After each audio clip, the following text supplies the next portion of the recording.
It's the Sean Widmer Podcast. It's a journal by someone that just really doesn't like to write. Back-to-back days with a podcast? What are we doing? It's throwing it way back to like 2012. It was either 2011 or 2012. 2012. Must have been winter 2012. And I started Brandon Rosing it and doing a streak of the podcast. At that time, I think I was doing once a week or twice a week. I'm trying to remember how all the iterations went. 2005, when it started, I know it was once a week because we did it every Friday. And so that was for a long time. Then I think I did 2 times a week. Then I think I got really busy with the sports show and recorded them on Saturdays for a while. Then I know there was like a year or two where I didn't do them because I was so busy with the sports show, and I just posted the sports show instead. Then it went to a couple days a week, just random. But then I know it was the Christmas time of 2012. I was really getting into the podcast. The numbers were growing, and it was starting to become semi-popular. I think it was right when the podcast was the most popular it's ever been. There's been like 2 really good times for the podcast where I had a lot of listeners. That is not now, but there was a couple times. This was one of them, and then I think it was weirdly 2017. I think it was 2017. I had a wildly absurd amount of action, and I don't know what I was doing back then that caused it, but it was crazy. It was crazy. So those 2 times, but the time Christmas 2012, the podcast was growing, so I started doing it a lot. And then, and this is probably why it bombed, a girl that I was kind of interested in mentioned to me that she liked the podcast a lot. She goes, I look forward to it whenever you post it, I look forward to it. So what did I do? I just posted one every day. I was all in every day. They were 10 minutes long, and I did one every single day in a great attempt to win her over. I don't know that it worked. So, there's a little lesson to everybody. And it was very fun to do, but I think I did that for 2 months, where I did it every day for 2 months, 10 minutes a day. And this is this is 2 days in a row. Maybe my wife, the girl I like now, maybe she'll listen to it and be like, hey, dude, I really like your podcast. Who knows? Maybe it'll get me somewhere. Okay, all that to say, we're 2 days in a row. Thank you for tuning in. Today, we talk about something I'm very excited to go do because it is something that I'm very excited for the future of the family. So that'll be good. We're going to talk about hacks. And my daughter came into me today and said something that you don't really want to hear. You don't really want to hear. But before we get into any of that stuff, we thank the Patreon members of the Sean Widmer Podcast over at patreon.com/Sean Widmer Podcast. The results are already in on the trivia I posted this Tuesday, the 5th episode, that was very hard, that the last round was very hard. But 2 football people did message me and say it was really enjoyable. So there you go. If you liked football, you liked today's trivia. I know it was a really hard round. I think the music round was all right. Ian said the music round, maybe this was the easiest music round. I think he got 6.5 points out of the 7. So go check it out, patreon.com/Sean Widmer Podcast, and you can check out the trivia. And again, thanks for supporting the podcast, making it possible. 5-star reviews on iTunes between last night recording and tonight.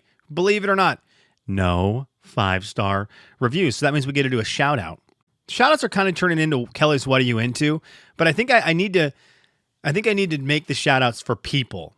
So today's shout out goes to whoever the Casey is who owns Casey's gas stations. Well done. Great work. You have got really good soda fountains. All right, there you go. I love them. I'm in that mood right now where it's 9:48 at night and I could go for a 99-cent medium Diet Coke. They've got great ice, the right kind of ice, and I could go for one. So shout out to the Casey from Casey's gas stations here in the Lexington area. I don't know how far out they go. We didn't have them on the West Coast. So that's been one thing I've been getting used to. None of the gas stations from Spokane are here. Here they have, I'm trying to remember the names, Speedway, I think is one of them.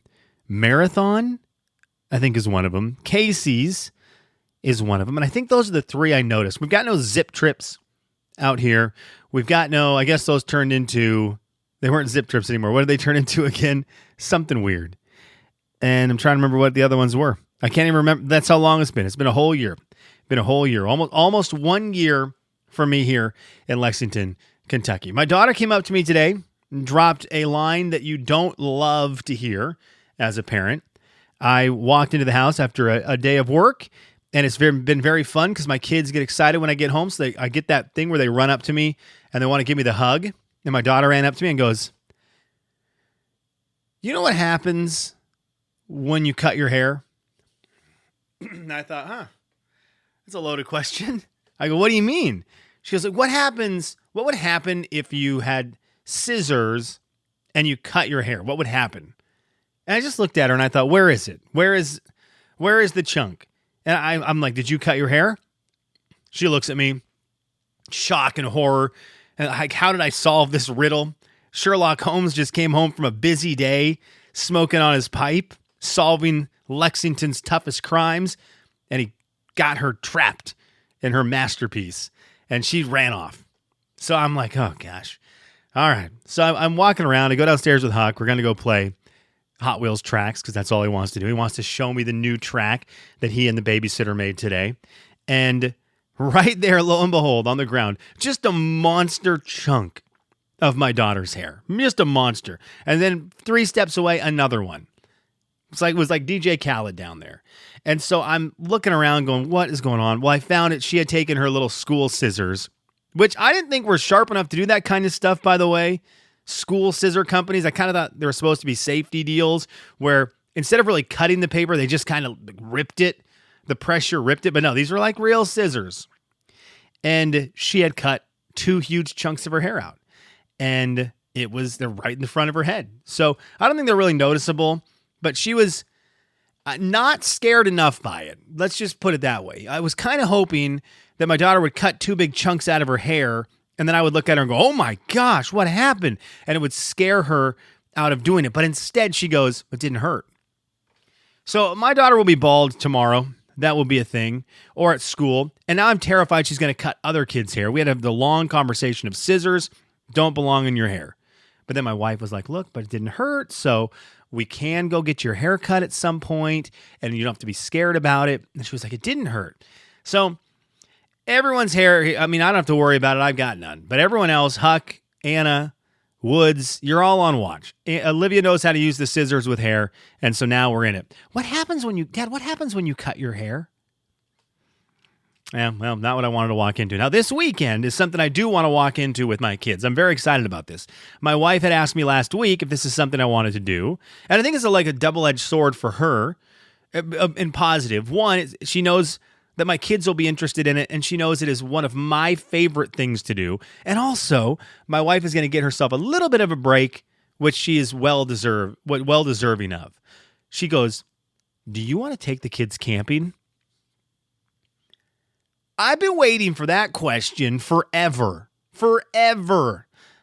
If you know me, you know I love camping. It's one of my favorite activities in the world. Oh, I love it so much. In Spokane, did it all the time. There's a couple years. Let's just keep on going down memory lane. Back in 2012, I did the podcast a lot. But there was a chunk of time in the mid-2010s, early 2010s to mid-2010s, where I'd go camping all the time. I've talked about this in the podcast. There's a couple summers where I would go to the campsite just inside Spokane, downriver, Riverside State Park. It's right, it was like at that time I, worked at the KXLY building. It was 10 minutes away from my work, and I would go camping. I set up a campsite for a week, and I'd go there at night after work, hang out in the evening, hang out with friends, then go to the campsite, hang out there, do a dinner down there, and then I would just hang out with the people who were camping down there. I know I've told this story because I played horseshoes, I played bocce ball with random people. You get to know the people who are camping there for the week. And I would just wake up early and go to work. And we had a shower and a bathroom, like a nice bathroom at work. And I'd go shower and get my clothes on. And Bob's your uncle. And it was great. And I loved it. And so, I love camping. And so I really want my kids to love camping because I want family camping. That's like something that if you ask me when I was younger, what I would foresee myself doing with my kids that's special, the answer was camp, for sure. And although that answer entailed Sullivan Lake being the place I would want to take my kids camping. We're not, in Washington State anymore, so that's not necessarily going to happen. That'll happen on a trip when we go back up to the Northwest during the summer sometime. I'll take the kids to Sullivan, and it'll be a really cool moment for me. But this week, we just got to go to a campsite here right outside of Lexington. I think it's pretty much in Lexington, kind of what I need, where it's close enough to home in case everything hits the fan. We can pack up in the car and go. But I'm so excited about it. And I don't know how it's going to go because I don't have a big tent. I have got it's probably a 2-man tent, but I've got 2 little kids. It can easily fit an air mattress in it. And I think we can all squeeze into an air mattress and maybe do some, I don't know if we're going to do sleeping bags or if I'm going to try to make the bed up and we all sleep under covers. It's going to be chaos because Huck's going to go nuts. Olivia's going to be scared, but I'm going to be there, so that'll be all right. But Huck's just going to be in this state of, we're all here, let's party. So I'm excited for it this week. I'm excited to make a fire for the kids, excited to do s'mores, try to teach Olivia that hot dogs don't stink. Roast some hot dogs in the fire. Huck will love it. And I got to figure out like some fun things to do food-wise or snack-wise with the kids. And of course, the not meal time is so easy with kids my kids' age because we can just walk around. They'll want to pick up sticks and throw rocks and they're at that age where I don't need to provide games or I don't need to provide like even bikes and stuff. They're just at the age where we're going to be outside, they're camping, they want to understand it, and we'll have a big time. So I'm very excited for it. We're going to do that this weekend, and I know we're going Friday night. I can't do it Saturday night. We've got plans Saturday night, and I've got a fantasy football draft, second one. So we'll do one night, and then if I want to revisit it Sunday night, we had to get the campsite for 3 nights. So I'll be there Friday night. Don't know about Saturday night, but Sunday night may revisit it depending on how the kids do. So it's going to be good. That'll be very fun. I'm very excited about it. I want to, before we get into Kelly's What Are You Into, and I wanted to do a quick one today, which is already over 15 minutes. I was going to try to do a 10-minute podcast, so let's just count it as 10. We have hit the end of food hacks for some of the key foods. I think the pandemic took it out of us, and it's a little bit of a bummer because if you remember in the pandemic, we were all over the internet making sourdough bread, and we were making tie-dye t-shirts, and we were looking at food hacks. Because everyone was like, oh my gosh, we'll never have food ever again. So we've got to get creative with the 14 items that we have in our pantry that we're going to have to live off of for the next 30 years. And when you go online and everyone was doing food hacks and it was great. Unfortunately, I think we burnt through them all. And so I love a food hack. I always have, I always will. But this is 2 times in a row. And this is the second time I fell for it, so now I'm not going to fall for it again. The title on Yahoo Life was The Super Smart Frozen Pizza Trick We Wish We'd Known About Sooner. I couldn't click it fast enough. I'm a diehard frozen pizza guy. I love them. Love them. They are not healthy for you, but they are so dang good. All right. And so I clicked it so fast. Now I'd fallen for one of these earlier, but I thought this is on Yahoo Life. This isn't some weird website where you click it and 50 pop-ups come up and there's all the commercials along the side with people and their weird toe funguses. This is like a, legitimate website. So I go on there and they've got this thing by Nicole Jacques. It's Nicole Jacques. And I start to read the article and I'm like, yeah, we've done it. We've hit the end. Frozen pizzas and ramen. We are out of hacks. So when you see one, it's a lie. This one was the struggle of cooking 2 frozen pizzas at a time. What? And that's real. That's real. Like her post says this. Let me see. Less mess, less stress, more success. When I posted this tip in my stories, 98% of you said you didn't know it and needed it. So I thought it needed its own reel. Frozen pizzas. Kids want 2 different types of pizzas, or you're having a play date. This tip saves me an extra pan. Time to cook 2 separately and more. When did we run into the problem of cooking 2 frozen pizzas at a time? First of all, cook them on the rack. All right, cook them on the rack. Get over it. If you can't cook your frozen pizza on the rack and it's getting too messy, I don't know what you're doing with your frozen pizza, but you're doing it wrong. You just are. And then if you need to use a pan, How tiny is your oven? Like what is your oven size that you can't get 2 pizzas on a baking tray in your oven? I don't know. So anyways, regardless of all that, the hack was simply cut the pizzas in half, and then they will fit on one big cookie sheet, which I feel like you could just, if you're going to get a big cookie sheet, just get one big enough for 2 pizzas. But they'll fit because you can put the flat parts now, the middles, you can face them out and get them on the edges. And I was like, we've hit the end. I wanted a frozen pizza hack so badly, something new I could try. And instead I've got a solution I didn't need. Extra work that I didn't need. You want 2 frozen pizzas? Just put 2 frozen pizzas in the oven. I don't need to cut them in half and then do this weird, crazy geometry trick to try to fit them onto a extra large baking sheet that probably would fit them both anyways. So that was the hack. And when I clicked it, I realized I've gone too far. We're done with them. Ramen hacks, pizza hacks. There's nothing left. We've tapped out. The internet has sucked them dry. I wish there was more, but you will not find one of those 2 categories that has anything left in the tank. And I'm sad about it. Kelly's, what are you into? Cut them in half before you bake them. What are we doing? At that point, just cut them into tiny little pieces. In fact, just shatter them into millions of broken pieces of pizza and put them in a big bowl and put the bowl in the oven. What are we doing? What are we doing? And that shouldn't make it to Yahoo. Like that speaks volumes to where Yahoo's at. Okay, Kirsten, do you still listen to the podcast? Kirsten, do you still listen? Kirsten, do you still listen to the podcast? I need someone.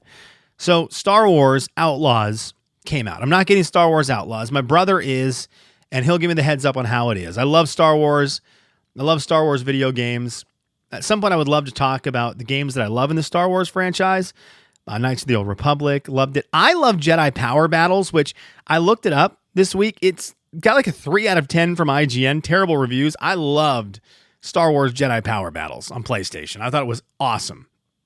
I loved Star Wars, the Jedi. What was the Jedi one with Cal Kestis? Star Wars. Oh my gosh.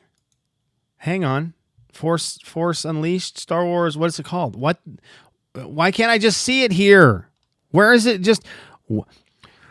Why isn't it just showing up? Why isn't it just showing up for me? Cal Kestis. Now I'm just in this bad spot and I'm sweating. Cal Kestis video game. All right, Star Wars Jedi Fallen Order. There it was. I haven't played Survivor yet. I loved that one. This is why I should have done this where I planned it. Star Wars Dark Forces was one of the first video PC games I ever played. I really loved it. First person shooter. Another one that got terrible reviews looking back on it. But I loved it. And so Star Wars Outlaws comes out. I really want to, at some point I want to play it. Didn't get great reviews, so I'm not really looking to spend a bunch of money on it. But every time a Star Wars game comes out, I get the itch to play the same game. Star Wars, The Old Republic. Walter. Oh, you know what?